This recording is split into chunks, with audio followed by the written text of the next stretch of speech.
In 1960, a specific vision set a massive logistical operation into motion. The idea was to mobilize millions of young people, surging across continents like waves, to spread a message across the globe. The architect behind this operation was Loren Cunningham. He set an explicit baseline goal for his life, to physically reach every single nation on Earth. To sustain an operation of this magnitude, he and his wife Darlene built an entire ecosystem from the ground up.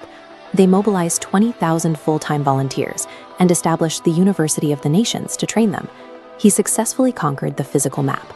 By deploying youth from everywhere to everywhere, his organization established an active footprint across more than 180 nations.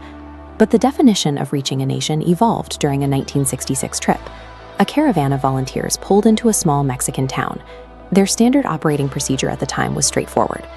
The volunteers stepped out, walked up to every single home, and handed out written booklets and copies of the Gospel of John. As Loren was heading back to the vehicles, a local woman in a faded red dress approached him. She told him, in Spanish, that she had searched the entire town and no one owned a Bible. Back home, Loren had shelves packed with different versions and translations, yet standing right in front of him was a woman with absolutely zero access to even a single copy. He found a Spanish Bible in the caravan and handed it to her. She held it tight, expressing profound gratitude for the text. This encounter highlighted a massive gap in the strategy. Loren had reached the town geographically, but the people there were still cut off from the message. The next frontier wouldn't be measured in miles, but in the specific languages of the people living there. Despite decades of successful global expansion, a massive void remained, hidden within the geographic statistics. This chart shows the stark reality of that void. 90% of mother tongues lack a complete Bible, leaving 200 million speaking languages without a single translated verse. The problem compounds heavily when factoring in literacy. 1 billion adults worldwide cannot read at all. This raw data forced a distinct theological pivot.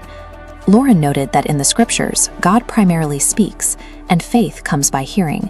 The emphasis is entirely oral. The data suggested a hard limit on written outreach. If the goal was to reach every person on Earth, the movement had to move past the printed page and meet people where they were, in the spoken word. This pivot resulted in Loren's final operating system, the Oral Mother Tongue Initiative, or OMT, designed specifically to dismantle the literacy barrier. The logistics begin online.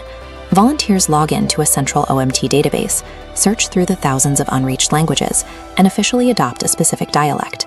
The system then requires a specialized triad. It calls for 3 young people who fluently speak both the target mother tongue and a wider market language that already has a translated Bible. Once deployed, this 3-person team works completely orally. They listen to the market language, debate the phrasing, and cross-reference words, establishing the translation through the agreement of 2 or 3 witnesses. The final step is distribution. The volunteers leave behind digital audio playback devices, allowing the indigenous community to hear the recorded translation repeatedly. By delegating the work to these small 3-person teams, the global translation backlog becomes a series of finished recordings. A task that once seemed impossible for a single organization is now a list of specific goals that any group of volunteers can complete. This precise strategic blueprint is the direct evolution of an innocent childhood desire to share God's word with the entire world. As a young boy, Loren thought the most efficient way to achieve that would be to travel to the moon and use giant rocks to spell out "God is love" so the whole earth could look up and read it. That was a macro-level, monolithic dream. The mature reality he discovered was deeply granular. True cultural resonance requires moving dialect by dialect, village by village. A lifetime of relentless travel forged this understanding. Moving his family 18 times to live among different nations taught him what cultural impact actually looks like on the ground. His final challenge to the next generation of youth was to sign up, deploy, and keep translating until every single mother tongue is completed.